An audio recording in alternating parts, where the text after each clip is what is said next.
우리 지난 시간에 시험 당하는 욥에 대해서 우리 살펴보았습니다. 그리고 오늘은 이제 친구들의 하나님, 친구들이 말을 통해서 듣는 하나님에 대해서 살펴보려고 합니다. 욥기 구조를 보면은 본론에서 여기 넓게는 3장에서 27장, 그리고 더 넓게는 엘리후까지 이렇게 포함되는 이야기입니다. 그리고 오늘은 엘리후 얘기는 안 할 겁니다. 거기 세 번째 단락에 보면 위로자인가 상대 선수인가 이렇게 나와 있는데 욥의 친구들을 보면은 재미있는 그 인사이트를 크리스토퍼 애쉬라는 분이 이렇게 이야기해 줬는데, 친구들이 욥을 위로하러 와서 일주일 동안 하는 말이 없어요. 근데 욥이 탄식하기 시작할 때 엄청난 말을 쏟아놓죠.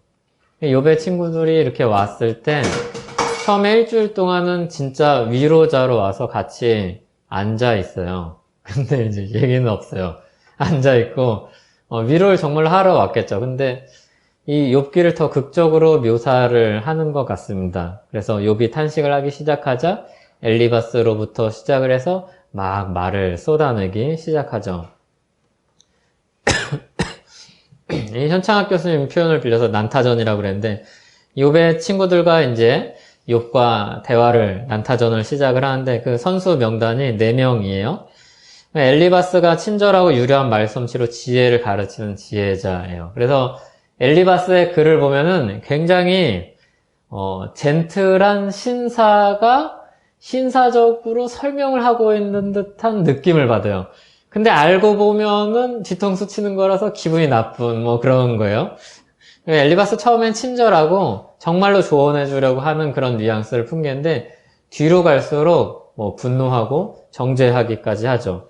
그래서 소발은 전통주의자예요. 철저하게 전통 위에 써서 우뚝 서 있는 그런 지혜자예요. 그리고 빌닷은 굉장히 말솜씨가 화려해요. 그래서 빌닷의 글을 보고 있으면 아멘이 나올 것 같은 느낌이 들 때가 있어요. 진짜 그렇지, 하나님은 이런 분이지, 막 그런 동의가 되죠. 그리고 엘리후는 이제 좀 젊은 사람으로 기성세대, 다 비키세요, 내가 얘기할게요, 이런 사람이죠. 근데 엘리후에 대해서는 이제 굉장히 학자들도 견해가 달라요. 이 사람이 우리 편, 그러니까 욥 편인지 하나님 편인지 아니면 그냥 친구들과 똑같은 사람들인지 그런 사람들이 이제 나와서 하는데, 엘리후는 오늘 얘기는 안 할 겁니다.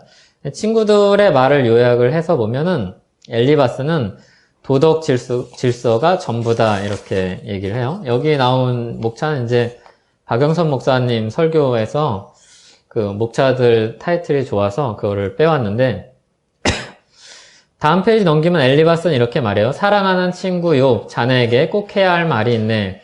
4가지를 말하고 싶네. 자네와 내가 모두 진리라고 아는 것을 일관되게 견지하게, 우리가 유한한 인간임을 직시하게, 겸손하고 너무 똑똑하려 애쓰지 말게, 그리고 부탁하건대 하나님의 징계에 순복하게. 앞에서 아무리 좋게 말해도 결과적으로 이거예요. 너 뭐 잘못한 거 있지 않냐? 그러니까 그거 회개해야 된다, 그 이야기예요. 다 사실은 큰 틀에서 똑같아요. 빌닷을 보면은 밑에 단락에 보면 엘리바스가 부드럽고 섬세했던 부분을 이렇게 얘기를 하잖아요. 그런 것 때문에 더 열받아요.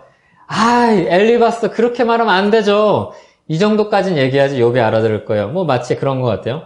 화를 내면서 충고한 뒤 욥에게 단순한 공리에 기초한 짧고 효과적인 연설을 하며 뒤이어 그 공리가 부정적 방식과 긍정적 방식으로 어떻게 작동하는지 설명하고 전통적 증거로 이를 뒷받침하며 식물 세계에서 생생한 예를 들고 요약하며 끝을 맺는다. 그러니까 이 사람은 전통을 중시 여기는 사람이 가지고 있는 경향이 있어요. 그게 뭐냐면 원칙주의자예요. 자, 하나님의 자연 설계가 이렇지. 그러면 네가 지금 욥이 어려움을 당하고 있다면 분명히 뭔가 잘못했다는 거지. 그러니까 전통적으로 봐도 누가 봐도 지금 문제가 있어, 네 삶에. 이렇게 이야기하는 게 빌닷이에요. 소발은, 우리는 바울의 외침을 좀 한번 읽어볼게요. 여기 5절에 우린 바울의 외침을 좋아한다. 깊도다 하나님의 지혜와 지식에 풍성하며 그의 판단은 헤아리지 못할 것이며 그의 길은 찾지 못할 것이로다. 얼마나 멋진 말이고 얼마나 아름다운 표현인가. 그런데 소발도 하나님의 지혜와 능력이 하늘보다 높고 수월보다 깊으며 땅보다 길고 바다보다 넓다면서 비슷한 말을 한다. 우리는 생명을 풍성하게 주시겠다는 예수님의 약속을 좋아한다. 그런데 소발도 이와 다르지 않은 말을 한다. 동일한 개념과 아주 비슷한 말이라도 상황에 따라 내포하는 의미가 다르다. 그러니까 사실 이 세 사람이 이야기하는 것 그 말 자체 원론적으로는 틀린 말이 아닌 경우가 굉장히 많죠. 그래서 욥기를 보다 보면 이게 욥이 한 말인지 헷갈리기도 하고 이게 맞는 말인지 이게 적군인지 아군인지 살펴보기가 참 까다로운 그런 책입니다. 그런데 이런 것들을 나중에 이제 결론적으로 이야기를 하겠지만 굉장히 이 친구들은 원칙에 입각해서 하나님이 이런 네모난 분이니까 욥 너가 이 네모 안에 안 들어있는 걸 보니까 넌 분명히 잘못을 한 거야 이렇게 설명을 하죠. 이 사람들이 가지고 있는 틀 안에서의 설명이죠. 그런데 그 틀 안에 우리가 헷갈리게 하는 건 일말의 진리가 굉장히 많은 진리가 그 안에 포함이 되어 있다는 겁니다. 친구들의 하나님에 대해서 살펴보면 이 사람들은 하나님에 대한 이해가 굉장히 그래서 편협해요. 여기 부흥의 원리라는 전통적인 이 사상에 철저히 헌신된 사람입니다. 하나님은 권선징악이죠. 선한 사람을 복 주시고 그리고 악한 사람을 벌 주신다는 그런 거죠. 그래서 욥의 고난을 보니까 아주 단순한 거예요. 공식이에요. 수학 공식. 욥 고통받네? 고통이 굉장히 심각하네? 그럼 당연히 하나님이 보시기에 무언가 잘못을 한 거죠. 그러면서 이제 대화를 하잖아요. 근데 욥이 이제 막 부인을 하기도 하고 자기는 의롭다고 그러고 그러니까 더 화가 나서 격양돼서 말싸움이 되는 거죠. 정말 난타전이 되는 거죠. 우리가 논쟁할 때도 비슷하죠. 처음에는 이렇게 좀 다들 이렇게 정상적인 대화를 해요. 근데 뒤로 가면 이게 정상적인 대화가 되지 않아요. 너 아까 나한테 그렇게 말했지? 그건 인신공격이야. 그래, 본래 논지에서 벗어난 것까지 감정이 다 담겨가지고 싸움이 되는 거죠. 정말 싸움이 되는 거죠. 그래서 체밧이라는 사람이 이 세계는 인과율로 직조되어 있다, 짜여져 있다. 그래서 모든 것은 보상과 보복의 원칙에 의해 되갚아지게 되어 있다. 빠져나갈 길은 전혀 없다. 이들의 주장은 철저하고 천편일률적이었다. 이렇게 정리를 할 수 있습니다. 그래서 이 이해가 편협하다는 것, 좁다는 것, 하나님에 대한 이해가 좁다는 것은 결국 하나님은 이 사람들이 가지고 있는 이해 밖에도 계시다는 이야기가 되죠. 뒤집으면. 그러니까 하나님은 완전히 자유로우신 분으로 이 사람들이 엘리바스와 빌닷과 소발이 가지고 있는 그 틀 안에 하나님이 아니라는 거예요. 그래서 여기 보면은 브루스 월트키가 굉장히 잘 정리한 아주 명문장인데 우리는 심은 대로 거둔다는 그들의 우리가 심은 대로 거둔다는 그들의 첫 번째 전제는 타당하다. 그러나 우리가 심은 것만 거둔다는 그들의 두 번째 전제는 거짓이다. 여기에 사실상 이 세 사람의 대화에 대한 평가가 다 담겨 있다고 해도 과언이 아니에요. 우리가 심은 대로 거둔다는 건 정상이죠. 농부가 씨를 뿌리면 열매가 난다는 건 정상이에요. 근데 늘 그러냐? 그러면 그게 아니라는 거죠. 근데 하나님도 이 사람들이 가지고 있는 틀 안에서는 마치 자판기에 동전 넣고 그리고 골라서 누르면 당연히 그 원한 거, 내가 고른 콜라 나오는 거죠. 근데 하나님은 그런 분이 아니라는 거죠. 이 사람들이 가지고 있는 하나님에 대한 생각은 사실 어떻게 보면 AI 같은 생각이 들 때도 있어요. 그냥 하나님 선하시고, 그리고 하나님 주권자시고, 심판자시고, 그리고 하나님 백성을 인도하시고, 근데 잘못된 길로 가면 때려서라도 인도하시고, 이런 틀이죠. 그러니까 그 틀 안에 욥을 지어넣어 버리면 반드시 이 사람은 나쁜 사람이죠. 근데 우리도 말씀을 배우고 그리고 하나님에 대한 교리를 알아가면서 그런 오류를 범할 때가 참 많이 있습니다. 특히 예를 들어서 하나님의 주권에 대해서 이번 주에 배웠으면 이번 주 중에는 다 하나님의 주권으로만 보이는 거예요. 그런데 이 하나님의 주권을 거부하는 말을 하는 듯한 친구가 나타난다면 그 놈은 맞아야죠. 엄청나게 맞아야 되는 겁니다. 그렇게 우리는 얼마든지 편협할 수 있는 사람입니다. 그런데 하나님은 우리 이해를 훨씬 넘어서요. 그래서 불가해하다고 그러죠.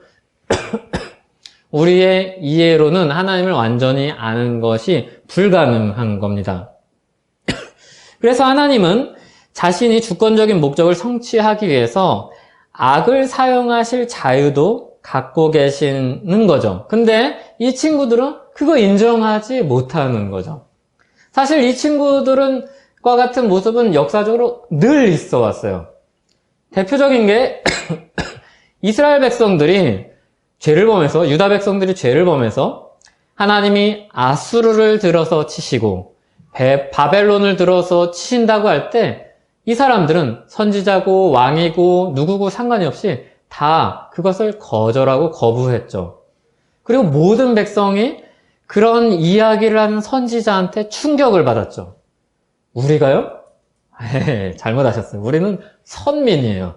택함 받은 선민이에요. 근데 우리가 하나님한테, 그것도 하나님이 저 악한 이방 나라를 들어서 치신다는 건 말이 안 되죠. 그런데 그런 패러다임이 이 친구들한테도 있는 거죠. 그리고 우리한테도 종종 있죠. 어떻게 그렇게 신실하게 수고하고 섬긴 목사님한테 그런 큰 재난이 찾아올 수 있을까요? 이해할 수 없네요. 이 이해할 수 없네요의 뉘앙스가 다 달라요. 이해할 수 없네요. 정말 가슴이 아프네요. 이렇게 말하는 사람도 있고, 이해할 수 없네요. 어떻게 하나님 그러실 수 있죠? 이렇게 말을 할 수도 있는 거죠. 그런데 하나님 우리 이해를 넘어서는 만큼 자유로우세요. 그래서 이들은 의도치는 않았을지 몰라도 하나님을 비하하게 되죠. 왜냐하면 자기 틀 안에 하나님을 가둬놓고 말을 하기 때문에 그래요. 그의 친구들이 그에 대해서 계속해서 제시하고 꾸며대고 있는 이 달갑지 않은 착각은 곧 하나님이 임의로 그 능력을 행사하시며 공의롭지도 않으시며 동정심도 결여되어 있는 분으로 보이게 하는 것이다. 그래서 이런 오해를 한 사람들이 구약의 하나님은 무서운 하나님이다. 이렇게 오해를 하기도 하죠. 사실 구약을 이제 제대로 안 읽은 거죠. 그래서 하나님을 굉장히 욕되게 하는 거죠. 본래 하나님이 가지고 있는 영광과 하나님의 주권, 하나님의 아름다움, 하나님의 위대한 그런 크심을 가리는 거죠. 내가 알고 있는 하나님이 이만큼이니까 그 하나님으로 전부 재단을 하는 거죠. 우리는 평생 돼도 저기 우리가 가지고 있는 좋은, 잘 정리한 하나님이 특별히 쓰신, 그리고 쓰시고 있는 신앙고백서에 대해서 달달 외우고 다 알아도 하나님에 대해서 완전히 알 수 없습니다. 성경을 아무리 잘 아는 신학자도 하나님을 완전히 알 수는 없지요. 그런데 이 엘리바스와 빌닷과 소발이 가지고 있는 그런 말과 뉘앙스와 내용을 보면 마치 우리가 알고 있는 하나님이 전부인 것처럼, 그리고 정확히 알고 있는 것처럼, 다 알고 있는 것처럼 얘기를 합니다. 그리고 그렇게 하나님을 모독하는 거죠. 의도하지 않았지만. 이런 게 우리가 할 수 있는, 더 많이 할 수 있는 실수와 오류죠. 그리고 이게 그냥 하나님과의 관계에서만 문제가 생기는 게 아니라 친구와의 관계에서도 문제가 생기죠. 친구에게 고통을 줍니다. 이들이 제시한 원리는 대부분 올바른 것이며 거의 예외 없이 격언에 가까운 것들이다. 그들이 실제로 적용될 수 없는 곳에 그것을 적용시키려고 하는 거기에 바로 그들의 잘못이 있었다. 그러니까 이 사람들이 했던 명제, 문장만 가지고 놓으면 어디 가도 그들의 신앙에 대해서 뭔가 욕먹을 만한 여지는 없어요. 그런데 이거를 가지고 욥에게 대했을 때 문제가 생기는 거죠. 욥의 상황에는 하나님의 더 크고 자유로운 세계 안에서 일어난 일인데 이 사람들이 가지고 있는 명제는 굉장히 일부예요. 그래서 마치 잠언이랑 전도서를 우리가 읽으면 잠언은 도덕책 같고 전도서는 철학책 같거든요. 예. 이거 제가 생각해도 좋은 비유인 것 같아요. 잠언은 도덕책 같고 전도서는 철학책 같아요. 그래서 철학책처럼 굉장히 전도서는 회의적으로 이야기해요. 그리고 잠언은 굉장히 명제들을 이야기하죠. 물론 꼭 그렇지는 않은데 자세히 보면은. 그래서 잠언만 읽은 사람 같죠. 이 사람들은. 도덕책만 읽은 거예요. 도덕책 읽고 이제 사회 나가서 일을 하려고 그러는데 사회에는 여러 가지 변수가 있잖아요. 원리대로 할 수 없고 교과서대로 할 수 없는 일들이 있는데 이 친구들이 마치 그렇게 하는 거죠. 그리고 그 잣대를 가지고 친구를 찌르는 거죠. 그게 가슴이 아픈 거죠. 욥을 지나치게 가혹하게 다루고 있는 겁니다. 그래서 이들의 신학을 이렇게 정리할 수 있어요. 신학이라는 건 하나님을 아는 지식, 이들이 하나님을 아는 지식, 이들이 하나님에 대해서 말하는 지식을 이렇게 네 가지로 설명을 할 수 있어요. 하나님이 절대적으로 통치하신다. 그렇죠. 하나님이 절대적으로 정의롭고 공정하시다. 그렇죠. 그러므로 하나님은 언제나 악인에게 벌을 내리시고 의인에게 복을 주신다. 언제나 그리고 이 생에서 곧바로 확실하게 그렇게 하신다. 하나님이 달리하신다면 하나님은 틀림없이 불의하신데 이것은 생각할 수 없다. 그러니까 분명히 벌 주신다. 지금. 그러므로 내가 고난을 당한다면 내가 죄를 지었고 내 죄 때문에 공의롭게 벌을 받는 게 틀림없다. 이 틀 안에 갇혀 있으면 다 비참에 빠지게 되어 있습니다. 하나님이 언제나 악인에게 벌을 내리시고 의인에게 복을 주신다. 언제나. 그리고 이 생에서 곧바로 확실하게 그렇게 하신다. 이 공의의 하나님만 가지고 있으면 정말 이 하나님이야말로 무서운 하나님이죠. 그런데 이걸 그냥 완전히 드러내버리면 그것 또한 잘못이에요. 하나님 공의로우시거든요. 주권자이시거든요. 절대자이시거든요. 그러니까 여기 나온 대로 크리스토퍼 애쉬가 얘기한 대로 이런 신학책은 어리석진 않아요. 그래서 무시를 해서는 안 돼요. 다 버리는 건 아니에요. 근데 이 공식, 첫째, 둘째는 맞지만 욥은 죄 때문에 고난을 받는 게 아니기 때문에 죄를 고백할 필요도 없고 이 위로자들의 사고방식의 틀 안에 들어가 있을 수가 없는 거죠. 이들의 신학이 얼마나 좁은지를 보여주는 아주 좋은 정리라고 할 수 있죠. 이들은 하나님을 오해했습니다. 친구들이 바라본 하나님이 어떤 분인가 하면 이들의 견해를 보면 정통적인 요소가 있어요. 굉장히 성경적이에요. 그리고 하나님의 공의를 굉장히 잘 인식하고 있죠. 좋은 신앙이에요. 좋은 토대예요. 그런데 그게 전부면은 이제 문제가 되는 거죠. 그 두 번째 단락에 보면 그들은 하나님의 하나님 되심이 지닌 의미를 알지 못했다. 곧 하나님은 종종 예기치 못한 방식, 우리가 헤아릴 수 없는 방식으로 일을 행하신다는 점을 깨닫지 못했던 것이다. 그들이 생각하는 하나님은 자신들의 기계적인 신학에 맞게 축소된 존재였다.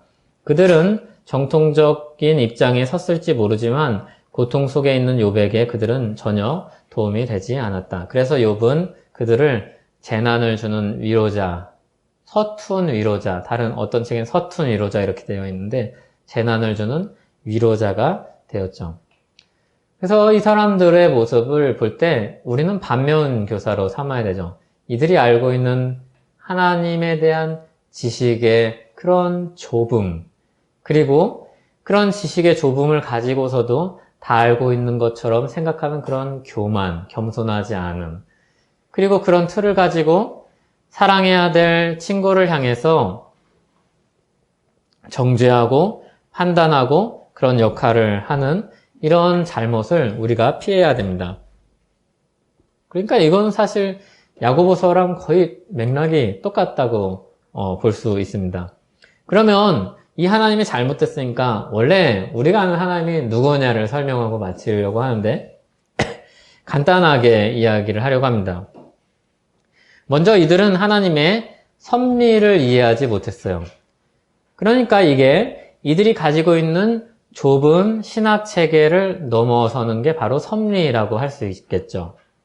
하나님이 만드신 창조 질성, 하나님이 선을 원하시고 선을 행하는 것을 기뻐하시고 의를 따라서 행하시고 자기 백성들이 의를 따라서 살기 원하시는 것, 그래서 그것에 따라서 복을 주시기도 하고 심판을 하시기도 하는 것, 이 틀이 바로 하나님의 창조 질서죠. 하나님이 원하시는 바고 분명하게 드러내신 뜻이죠. 근데 신명기 29장 29절에 보면 분명하게 드러난 뜻이 있고 감추어진 뜻이 있어요. 감추어진 뜻은 큰 틀은 분명해요. 하나님이 창조하신 세상을 타락했음에도 예수 그리스도의 은혜로 회복시키시고 그것을 온전케 하실 거예요. 그 끝은 분명합니다. 그런데 그 과정에 어떤 사람들이 살게 될지, 그 과정 속에 어떤 신자들이 어떤 역할을 하면서 복음을 전하게 될지, 그 과정 속에 하나님의 나라가 어떤 식으로 드러나게 될지, 하루하루 어떻게 나타나게 될지, 이거는 하나님의 섭리에 속한 거죠. 감추어진 거죠. 이런 메커니즘은 세상에서 사람들이 만들 수 있는 알고리즘하고 다르게 그냥 정해진 게 아니에요.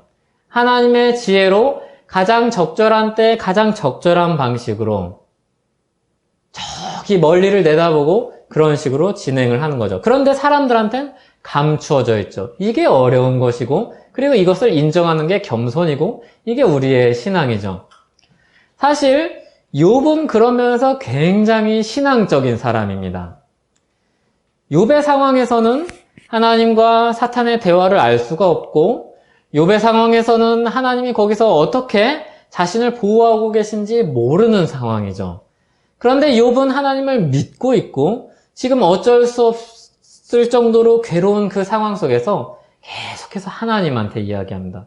그래서 욥이 여기 대답하는 걸 보면 재밌는 게 있어요. 친구들이랑 이야기하다 갑자기 하나님한테 자꾸 이야기를 해요. 친구들 놓고 이야기하는데 또 하나님한테 얘기해요. 하나님과 얘기하고 하나님을 향해서 얘기하고 하나님에 대해서 이야기하죠. 하나님께 토로하죠. 그게 욥이 가지고 있는 신앙이죠. 겸손한 거죠. 섭리를 이해하지 못한 사람은 가질 수 없는 거죠. 존호에는 하나님의 섭리를 이런 식으로 정리를 하는데, 전능하신 하나님이 행하시는 말로 다 할 수 없는 행위 혹은 일이며, 이 행위나 일로써 하나님은 자신이 창조하신 세상 혹은 만물을 소중히 여기시고 지탱하시고 주관하사 태초에 이들에게 부여하신 그 본성에 맞게 이들을 감동시켜 자신이 목적하신 목표에 이르게 하신다. 목적과 목표에 이르게 하시는 거 분명한데 그 과정은 잘 모르는 거죠. 하나님의 섭리, 신비에 속한 거죠. 신학을 하는 분들도 이런 부분을 굉장히 넘어서려고 시도하는 분들이 참 많아요. 이게 되게 아다르고 어다른 것 같은데, 신학을 공부해서 하나님에 대해서 더 알고 싶다, 이것과 하나님에 대해서 다 알고 싶다, 아다르고 어다른 거죠. 더 알고 싶다와 다 알고 싶다가 굉장히 비슷하고 하는 일도 똑같고, 그리고 행하는 그런 학적인 이런 과정도 비슷한데 결과가 완전히 달라요. 다 알 수 없죠. 하나님의 섭리에 대해서 다 알 수 없죠. 그래서 고통의 문제에 대한 책이 굉장히 많이 나오는데, 거기서 정직하게 쓰는 모든 사람들이 다 이야기죠. 다 알 수 없지만요, 우리가 이 정도까지 설명을 해볼게요. 이렇게까지 이야기하죠. 그 이상으로 넘어서는 건 우리에게 속한 일이 아닙니다. 그런데 욥의 세 친구는 그것을 이해하지 못했죠. 하나님의 섭리는 우리와 창조주와 피조물 사이의 관계는 넘어설 수 없는 선이 있습니다. 그리고 두 번째로, 그들은 하나님의 공의를 잘못 이해했습니다. 공의를 구할 때 매우 종종 우리가 미처 인식하지 못하는 세 가지 가정이 있습니다. 공의로우신 하나님이다 라고 할 때 세 가지 실수를 하는 거죠. 우리는 이 공의가 즉시 시행되기를 바랍니다. 즉시. 그리고 이 경우에 공의를 원하는 것이지 모든 경우에 원하는 게 아니에요. 예를 들어 이런 거죠. 운전을 하다가 노란불이 되면 좀 갈등이 되잖아요. 그럼 노란불이 되면은 어떤 땐 가고 어떤 땐 안 간단 말이에요. 근데 노란불이 됐다가 앞에 차가 조금 더디 가는 바람에 빨간불이 돼서 들어가서 경찰한테 잡혔어요. 이 경우에는 하나님의 공의가 안 이루어졌으면 좋겠죠. 내가 원래 그런 사람이 아닌데 앞에 차 때문에 늦은 거잖아요. 그런데 욥의 세 친구가 가지고 있는 공의에 대한 실수는 바로 이거죠. 늘 똑같이. 그런데 만약에 엘리바스가 빌닷이 소발이 이런 일을 당했다면 이렇게 이야기하지 않았을 겁니다. 분명히 이렇게 이야기하지 않았을 겁니다. 그리고 세 번째로, 우리는 이 경우에 내가 상황을 제대로 파악하고 있다고 가정합니다. 이게 아주 큰 실수죠. 이 욥이라는 친구 내가 잘 알지? 욥이라는 친구 잘 알지? 내가 신학 잘 알지? 너도 알고 나도 알지? 그리고 내가 평소에 지혜롭잖아. 그러니까 내 판단이 옳아, 이거죠. 그러고서 욥을 난도질하는 거죠. 그러나 하나님의 공의는 하나님의 자비와 사랑과 맞닿아 있어서 둘을 분리할 수 없어서 이게 다 하나님의 성품이어서 하나님의 공의를 어떻게 하시죠? 유보시키시잖아요. 유보시켜요. 하나님의 공의를 더 천천히 이루어지도록 유보시키죠. 그래서 우리가 지금 이렇게 살 수 있는 거죠. 하나님의 공의는 분명하지만 반드시 즉각적으로 내가 원하는 그 일에 대해서 이루어지지 않습니다. 그리고 하나님의 공의, 큰 그림에서의 공의는 내가 아는 것이 전부가 아니라는 것을 우리가 생각해야 됩니다. 이거는 우리가 많이 놓쳐요. 3번은 우리가 의외로 많이 놓쳐요. 제대로 파악하고 있다. 예를 들어서 이런 거죠. 하나님이 악인을 벌하실 때 하나님 잘하셨다. 하나님 너무 정의로우시다. 공의로우시다 이러죠. 그런데 더 큰 그림에서 이 악인은 누군가의 가족이기도 하거든요. 그리고 이 사람이 악을 저지른 그런 배경이 있을 수도 있어요. 하나님은 그 전부를 보시는 가운데 공의를 행하시는데 우리는 그 일부를 보는 가운데 공의의 판단을 하죠. 그리고 우리가 그게 옳다고 생각을 하죠. 옛날에 중세에 그런 예를 들어서 설명을 했던 학자가 있어요. 어떤 사람이 천사를 만나서 하나님의 공의에 대해서 이야기하면서 근데 이 천사가 여기저기 데리고 다니는 거예요. 근데 어디 가서는 굉장히 신실하고 착한 종을 같이 동행을 하다가 물에 빠뜨려서 죽여요. 그리고 또 어디서는 뭘 훔치기도 하고 어디서는 황금잔을 훔치기도 하고 뭐 그래요. 그런데 그 이유를 나중에 이 천사가 설명을 해줘요. 이전에까지 이 황금잔을 가지고 있던 주인이 이전까지만 해도 신앙이 좋았는데 황금잔을 가지고 있으면서 하나님을 멀리하고 그리고 자기 뜻대로 살고 욕심대로 살더라. 그래서 황금잔을 훔쳐왔다는 거예요. 그러니까 그런 면에서 공의가 이루어진 걸까요? 안 이루어진 걸까요? 그리고 그 종을 밀어버렸는데 이 종이 사실 마음 가운데 집으로 돌아가서 주인과 가족들을 다 죽이려는 계획을 세우고 있었다는 거예요. 그래서 천사가 그 사람을 밀어서 떨어뜨려 죽였다는 거예요. 그러니까 우리가 알고 있는 심지어 그 천사와 동행했던 사람들도 하나님의 공의를 이해하는데 얼마나 좁은 시각을 가지고 있는지 설명해 주는 이야기죠. 물론 이건 이제 픽션이니까 그것을 다 이렇게 그게 옳다 그르다 이렇게 판단할 게 아니라 비유로 설명을 하는 거죠. 또 이 친구들이 제일 이해 못했던 제일 큰 잘못이라고 할 수 있는 건 하나님은 공의로우시며 동시에 긍휼이 많으신 분이라는 거죠. 그래서 이렇게 억울할 수밖에 없는 고난을 당했던 사람이 많지만 그 중에서도 우리가 주목해서 보고 늘 성경이 주목해서 보게 하는 것은 바로 예수 그리스도의 십자가입니다. 그래서 세 번째 쪽 맨 밑에 보면 하나님 공의로우시며 동시에 긍휼이 많으시다고 썼는데 십자가는 인류 역사상 가장 불의한 행위며 가장 불공평한 행위입니다. 그렇죠? 우리는 그거를 너무 익숙해져서 그렇게 생각을 해보지 못하고 있을 때가 참 많은데 굉장히 불의한 행위예요. 왜냐하면 철저하게 하나님을 향한 신앙을 가지고 죄를 짓지 않은, 죄를 알지도 못하시는 예수 그리스도를 십자가에 달아 죽이시잖아요. 그러니까 엘리바스나 빌닷이나 소발이 만약에 예수 그리스도의 십자가를 보았다면, 예수님을 알고 예수 그리스도의 십자가를 보았다면 욥처럼 비난을 하든지 아니면 하나님을 비난했을 겁니다. 그 틀을 벗어나기 때문이죠. 예수 그리스도께서 죽으신 이유가 없어요. 심지어 세상 사람들도 재판정에서도 죄를 찾지 못했다고 판결을 내리죠. 그런데 죄를 찾지 못했는데 죽여요. 너무 불공정하고 불의하고 불공평하고 공의롭지 않죠. 예수님은 하나님 아버지께 단 한 번도 반역한 적이 없으신데 반역자들에 의해서, 그것도 그냥 우연히 사고로 죽으신 것도 아니고 반역자들에 의해서 잔인하게 처형을 당하시죠. 십자가는 그 당시 가장 처절한 처형 방식이죠. 사형 방식이죠. 그 죽음을 배신자들, 반역자들에 의해서 가장 경건한 사람이 죽은 거죠. 그러니까 얼마나 하나님이 공의롭지 않은 분인가요? 엘리바스와 빌닷과 소발의 관점에서 볼 때 예수 그리스도의 십자가만큼 공의롭지 않은 불공평한 일이 없습니다. 그리고 그분이 마음과 목숨과 뜻과 힘을 다해서 하나님을 사랑하는데 버림을 당하면서 나의 하나님 어찌하여 나를 버리셨나이까 이렇게 이야기하죠. 하나님의 공의를 만족시키고 나와 같은 반역자들이 하나님의 용서를 경험하게 해주고 내게 합당치 않은 영원한 기쁨의 약속을 맛보게 해준 이 행위, 이게 세상에서 가장 불공평한 행위입니다.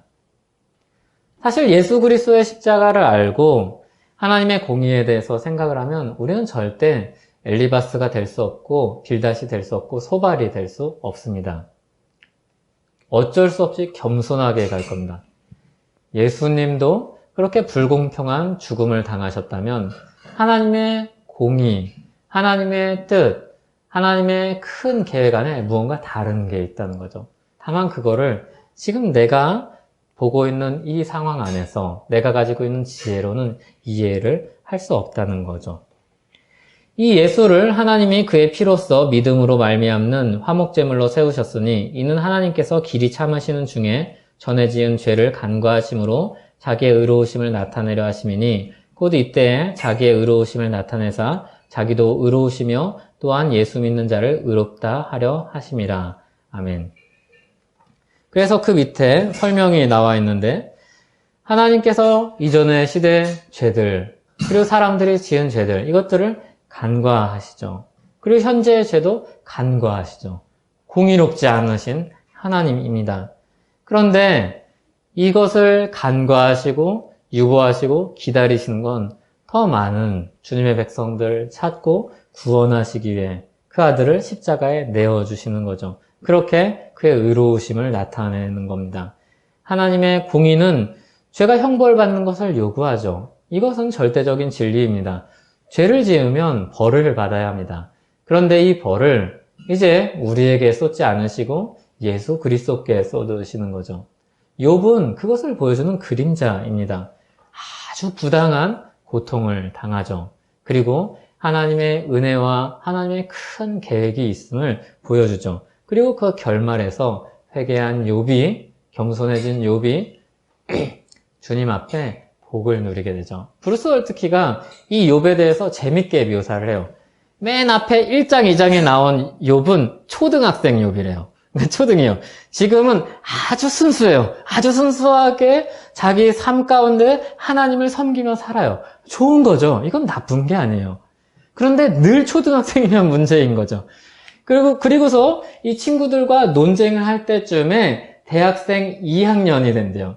대학생 2학년이 되면 이제 대학교에 어느 정도 적응을 해서 사람들과 이렇게 이야기도 하고 후배들도 있고 선배들도 있고 그런 관계 속에서 자유롭게 지내는 사람. 이제 한참 자기의 지식이 자라는 때가 대학교 2학년이죠. 전공도 들어가고 내가 이제 진짜로 이 전공을 배우는구나. 내가 이 전공에 대해서 다 아는 것처럼 그때는 정말 전공에 대해서 다 아는 사람 같고 어디든지 갈 수 있죠.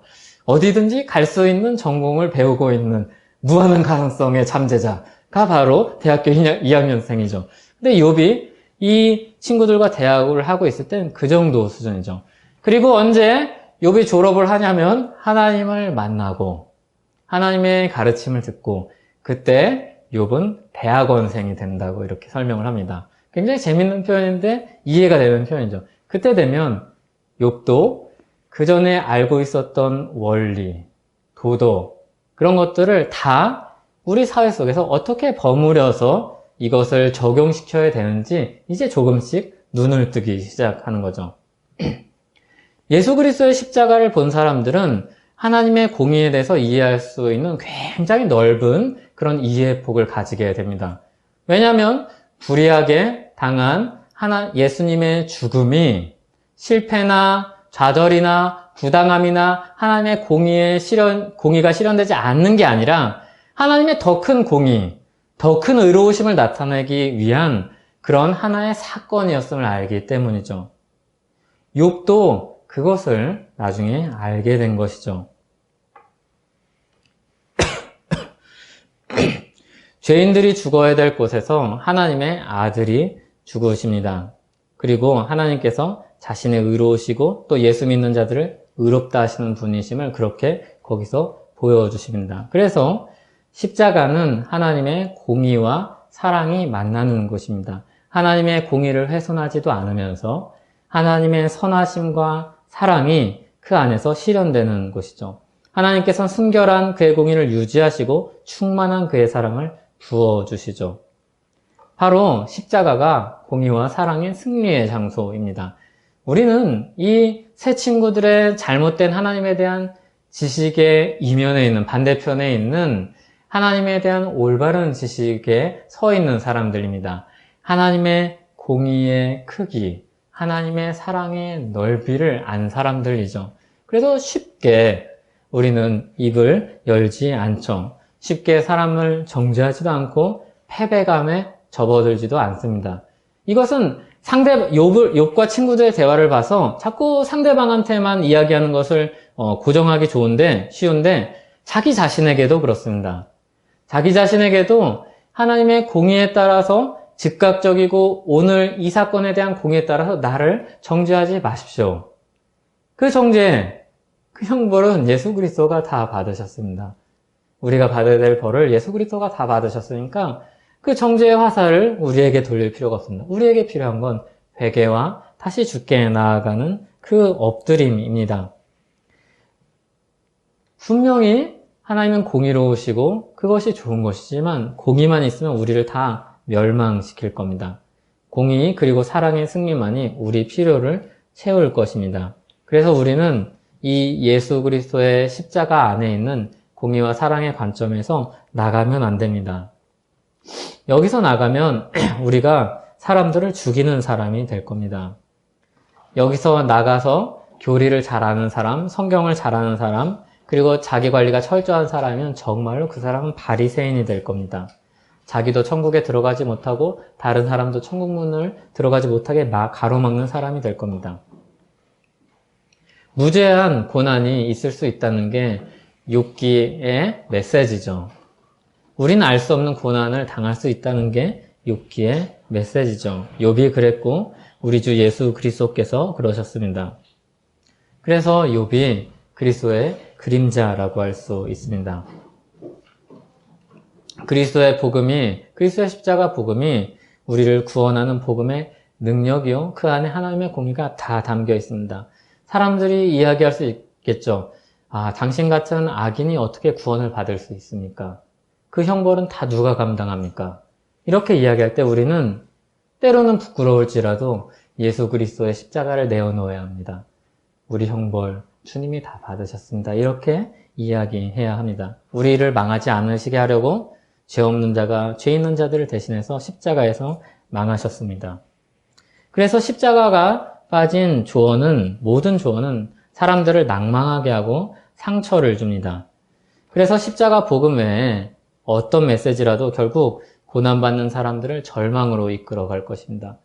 심지어 그게 엘리바스의 말처럼 굉장히 친절해 보이고 논리적이고 그리고 그 말을 반박할 수 없을 만큼 그런 모든 근거를 가지고 있다고 해도 상처를 주고 절망으로 이끌 것입니다.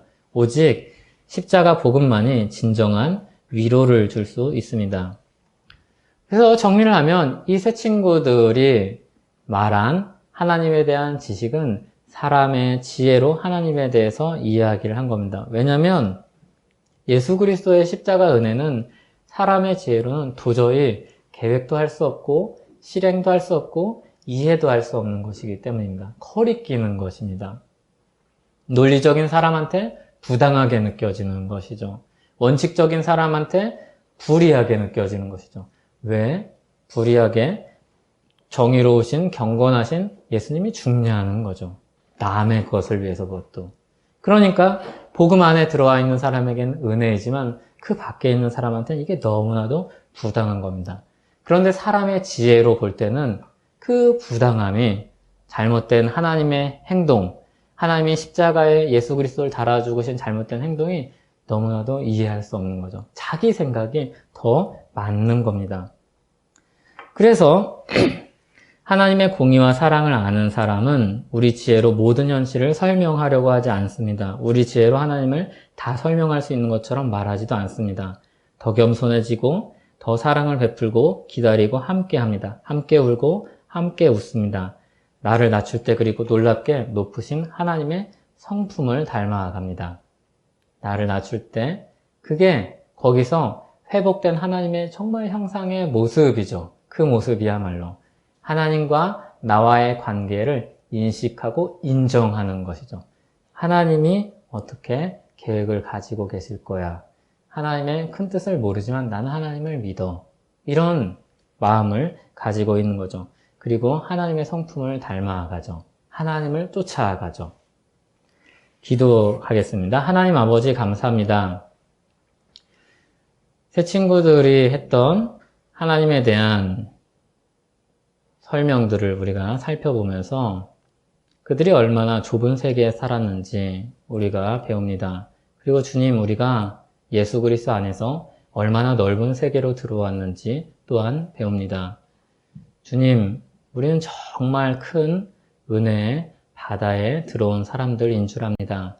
주님, 우리가 그 은혜의 바다를 다른 사람들에게 더 보여주고 소개하고 주께 영광 돌리는 그런 삶 살기 원합니다. 주님, 우리가 하나님을 더 알기 원합니다. 그리고 겸손하길 원합니다. 주님, 우리 마음에 그리고 우리 지성에 그리고 우리 감정에 주님의 마음을 더욱더 담아 주시옵소서. 예수님의 이름으로 기도합니다.